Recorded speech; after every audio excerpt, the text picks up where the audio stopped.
तो hello friends, क्या आप जानते हैं कि डायरेक्ट सेलिंग बिजनेस को न्यू मार्केट में कैसे एक्सपेंड करें। तो नमस्कार दोस्तों, मेरा नाम इंद्रपाल सिंह, एक digital network marketing and business consultant. और आज आपको एक बेहतर टेक्निक मिलने वाली है जो नेटवर्क मार्केटिंग एक्सपर्ट सीरीज में आपको मिलने वाली है। How to expand your business into new market, कि अपने बिजनेस को न्यू मार्केट में कैसे फैलाएं।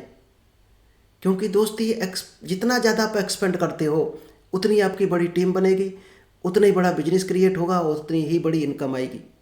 क्योंकि बिजनेस तो फैलाना ही पड़ेगा अगर बड़ा इंसान बनना है, डायमंड बनना है। तो अगर सिर्फ छोटे एरिया में आप सिमट कर रह जाओगे तो आपका बिजनेस कभी बड़ा नहीं हो सकता है।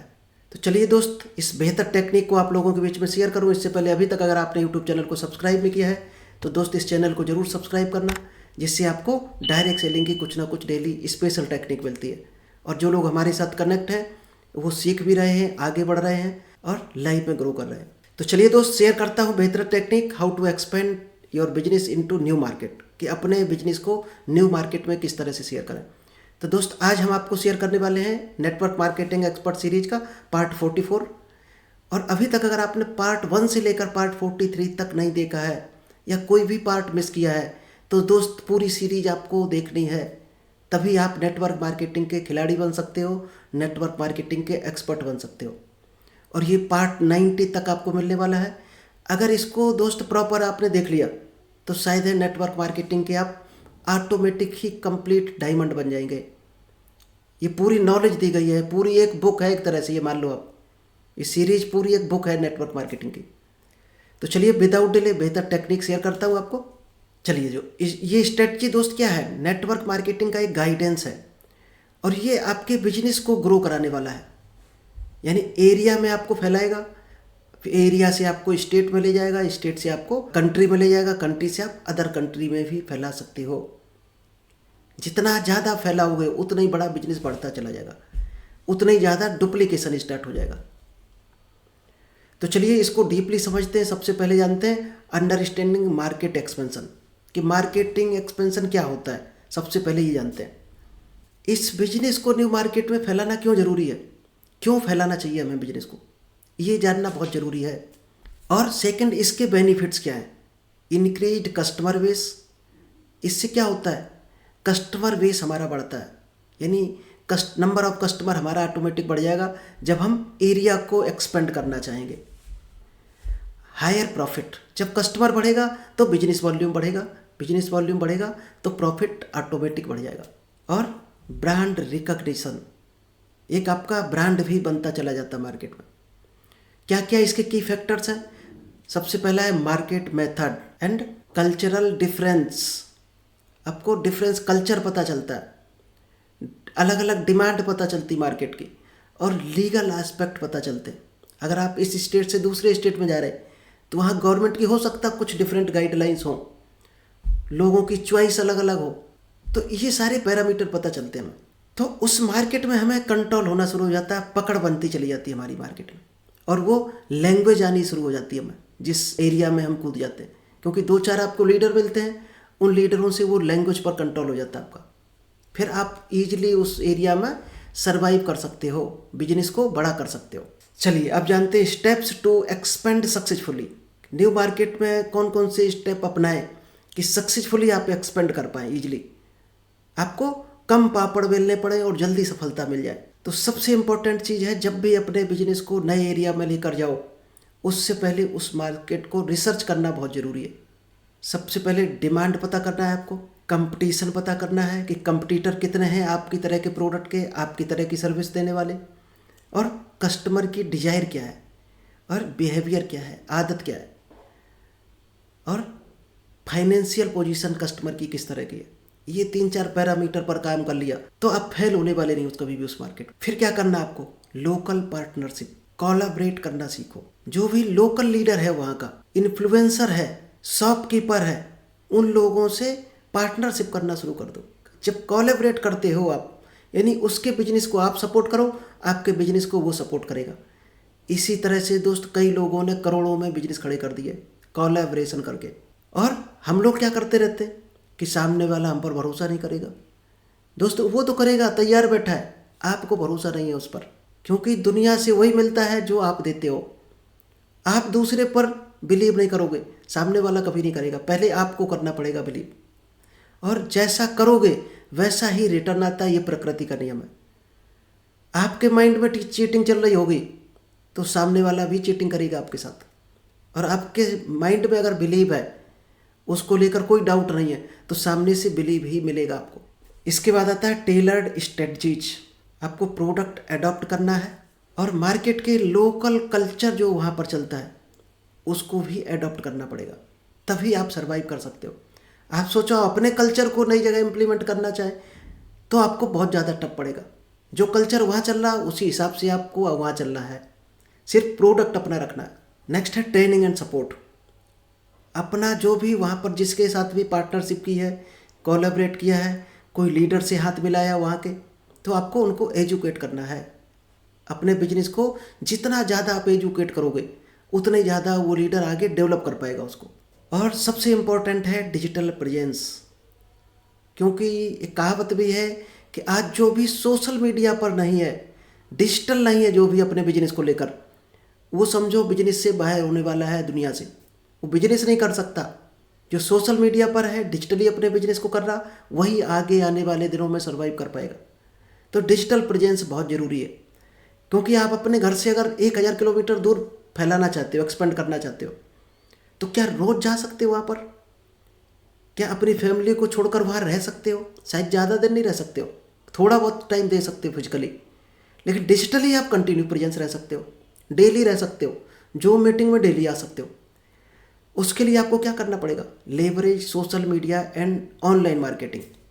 आपको सोशल मीडिया का सहारा लेना पड़ेगा, डिजिटल मार्केटिंग का सहारा लेना पड़ेगा। और हमारी जो सबसे ज़्यादा ट्रेनिंग है दोस्त, online social media digital marketing की ही ट्रेनिंग सबसे ज़्यादा हमारी हिट है। और उसको लेकर कई लोगों ने डायरेक्ट सेलिंग में ही नाम कर लिए, 1-1 लाख इनकम क्रॉस कर चुके हैं हमारी डिजिटल ट्रेनिंग को सीखकर। घर बैठे बिजनेस लोग बिल्ड कर रहे हैं डिजिटल ट्रेनिंग से। तो आप भी अगर सीखना चाहते हो तो कमेंट्स बॉक्स में आप डिटेल भर देना, गूगल फॉर्म डाल देंगे, उसमें आप डिजिटल सेशन को ज्वाइन कर सकते हो। चलिए इसके बाद आते हैं challenges, how to overcome them. कुछ ऐसे चैलेंजेज आपको आएंगे, उनको किस तरह से फेस करना है, किस तरह से उन चैलेंजेज को फेस करके आपको आगे बढ़कर निकलना है। सबसे पहला आपको चैलेंज आ सकता है लैंग्वेज बैरियर। आपको हो सकता है वहाँ की भाषा का चैलेंज आए, आपको ना आती हो। तो दोस्त यहाँ पर आपको क्या करना है, कोई लोकल एक्सपर्ट आपको हायर करना है। अगर लीडर आपका है परफेक्ट तो बेहतर है, नहीं तो आप किसी लोकल एजेंट को हायर कर लो जिसको ट्रांसलेट करना आता हो। यूज मल्टीलिंगुअल कंटेंट, यानी अपना जो कंटेंट है उसको भी दोस्त मिक्स करके चलाना है, वहाँ की लैंग्वेज प्लस अपनी लैंग्वेज। और लोकल एक्सपर्ट की हेल्प लो। आपका लीडर है तो बेहतर है, उसके थ्रू आप बिजनेस को एक्सपेंड कर सकते हो। आपको बहुत कुछ नहीं करना होता है, सिर्फ अपने लीडर को ही आप गाइड करते रहो, वो पूरी टीम को, पूरे बिजनेस को गाइड करता रहेगा अपनी लैंग्वेज में। आपने कई देखा होगा नॉर्थ इंडिया के लोग जाकर साउथ में झंडे गाड़ देते हैं, तो वो लोकल लोगों की मदद ले लेते हैं और आगे बढ़ जाते हैं। कल्चरल डिफरेंस आपको चैलेंज आ सकता है, तो सिर्फ आपको क्या करना पड़ेगा, जब कल्चर की बात आती है तो दोस्त वहाँ के कल्चर को पहले आपको अडॉप्ट करना पड़ेगा। जो एक ट्रिपल फार्मूला बोला जाता है, फील फेल्ट फाउंड, उसको दोस्त यहाँ भी लगा देना है अगर डायरेक्ट सेलिंग आप रियल में ग्रो करना चाहते हो। जो भी कल्चर वहाँ चल रहा है पहले उस कल्चर को अडॉप्ट करो, उन्हीं के कल्चर के हिसाब से चलो। उनका क्या पहनावा, कोशिश करो उस पहनावे में आ जाओ। आपने देखा होगा नरेंद्र मोदी जब किसी स्टेट में भाषण देने जाते हैं तो वहाँ के ही पहनावा पहनते हैं। क्यों? लोगों को एक लगाव हो जाता है इंटरनल। तो आपको वहाँ का कल्चर अडॉप्ट करना पड़ेगा। फिर लोग जब आपको अपना लें फिर आप अपने कल्चर में आ जाओ, कोई दिक्कत नहीं है। फिर लोगों को ऑटोमेटिक बिलीव हो जाता है, लगाव हो जाता है आपसे। तो सबसे पहले उसी कल्चर में अपना प्रमोशन या अपने मैसेज को सर्कुलेट करना है। नेक्स्ट है लीगल कंप्लाइंसेस आ सकते हैं, हो सकते कुछ गवर्नमेंट के बैरियर हो। तो सबसे पहली पकड़ आपको स्टेट गवर्नमेंट के जो भी रेगुलेशन रूल्स हैं, टैक्स से रिलेटेड हैं, गाइडलाइंस हैं, उनको पहले फुलफिल करना है उस स्टेट में कूदने के लिए। जो भी डॉक्यूमेंट की रिक्वायरमेंट हो उसको आपको तैयार करवाना है कंपनी को बोलकर, यानी वो बैरियर आपका नहीं बनना चाहिए। एंड बिल्डिंग ट्रस्ट, तो उस ट्रस्ट पर ही पूरी दुनिया टिकी है। ट्रस्ट कब लोगों को आएगा? जब आप नए फील्ड में जाओगे, नए लोगों के एरिया में जाओगे, तो क्या आएगा, लोगों को बिलीव नहीं होगा। तो वहाँ पर दोस्त आपको टेस्टिमोनियल्स सबसे ज़्यादा यूज करने हैं। केस स्टडीज का सहारा लो, स्ट्रॉन्ग आफ्टर सेल्स सपोर्ट वहाँ पर दो। ये 3 काम अगर आप कर पाए, testimonials, case studies and after sales support, ये चीज़ देकर देखना, आपका बिजनेस कई गुना बढ़ जाएगा। यानी लोग ट्रस्ट करेंगे तो बिजनेस ऑटोमेटिक बढ़ जाएगा। चलिए अब इसको हम जानते हैं बेहतर टेक्निक, क्या क्या आपको एक्शन लेना चाहिए, आपका क्या एक्शन प्लान होना चाहिए बिजनेस को एक्सपेंड करने के लिए। चलिए, जो सबसे पहला पॉइंट है, identify your target market and research थ्रूली। आपको टारगेट मार्केट को पहले ढूंढना पड़ेगा कि आपका प्रोडक्ट है किस मार्केट में चल रहा। अगर वहाँ चल ही नहीं रहा है तो वहाँ पर हाथ डालना बेकार है, यानी रिजल्ट नहीं आएगा। पहले आपको मार्केट पहचाननी है सबसे पहले, फिर वहाँ पर रिसर्च करने हैं, like competitor research, pricing research हो गया, लोगों की डिमांड का रिसर्च करना है, चॉइस लोगों की क्या है, हैबिट्स क्या है, लोगों की इनकम दायरा क्या है, पॉकेट साइज क्या है। इन चीज़ों पर आपको पहले रिसर्च करना पड़ेगा कि आपका प्रोडक्ट मैच में चल रहा कि नहीं चल रहा, इन लोगों से मैच हो भी पा रहा कि नहीं हो रहा। इसके बाद आपको क्या करना है, set clear goals and develop a timeline. एक आपको गोल सेट करना पड़ेगा कि कितना टाइम चाहिए आपको यहाँ डेवलप करने के लिए। टाइमलाइन एक सेट करना पड़ेगा आपको, यानी डेली आपको कितना टाइम देना है वहाँ के लिए, वीकली कितना देना है, फिजिकल कितना देना है, ऑनलाइन कितना देना है। यानी टू डू लिस्ट में पूरा प्रॉपर प्लानिंग होनी चाहिए वहाँ की, क्योंकि जिसकी प्लानिंग अच्छी होती है उसका काम ईजी हो जाता है, और जिसकी प्लानिंग जीरो होती है उसका काम बहुत कठिन हो जाता है, यानी रिजल्ट हो सकता है ना के बराबर है। तो प्लानिंग आपकी ज़बरदस्त होनी चाहिए वहाँ को लेकर। Build a strong online and offline network. आपको दोनों तरह के नेटवर्क बनाने पड़ेंगे। ऑफलाइन कैसे कनेक्ट रहोगे लोगों से, ऑनलाइन कैसे रहोगे। ऑफलाइन का मतलब आप कितनी बार वहाँ जाकर इवेंट्स या मीटिंग करोगे, कितनी बार फील्ड में जाकर लोगों से मिलोगे, और कितने सेशन ऑनलाइन करोगे। इसके बाद आता है train your team for smooth operation. आपके साथ जिसने भी वहाँ हाथ मिलाया है स्टार्टिंग में, उनको ट्रेन करना है। उनको ट्रेन कर पाए तो समझो आपका एरिया एक्सपेंड हो गया। और खुद दौड़ लगाते रहे तो समझो अभी शुरुआत ही नहीं हुई है। तो जिसने भी सबसे पहले ज्वाइन कर लिया उसको ट्रेन करना शुरू कर दो, अगर रियल में आप एक्सपेंड करना चाहते हो। और लास्ट में आता है monitor performance and adjustment strategies accordingly. Team क्या काम कर रही है, क्या उसको चैलेंज आ रहे, क्या उसको संघर्ष आ रहे, उन चीज़ों को हमेशा मॉनिटर करते रहना है। इसीलिए टीम का वहाँ का डाटा रखना है, परफॉर्मेंस चेक करते रहना है, और उसको गाइडेंस देते रहना बीच बीच में। उसको चैलेंज को ज़रूर पूछते रहना क्या क्या चैलेंज आ रहे, और उसी के अकॉर्डिंगली एरिया के हिसाब से उसको सॉल्यूशन देते रहना आपको कि इन चीज़ों को इम्प्लीमेंट करो, तो आपको बेहतर रिजल्ट आएगा। तो चलिए दोस्त, आई होप आपको समझ आ गया होगा कि नई मार्केट को किस तरह से एक्सपेंड करेंगे और किस तरह से उसमें अपने बिजनेस को खड़ा कर देंगे और एक बड़ी टीम का निर्माण कर सकते हैं अदर एरिया में, न्यू मार्केट में। तो thank you, all the best. मिलते हैं नेक्स्ट बेहतर टॉपिक के साथ।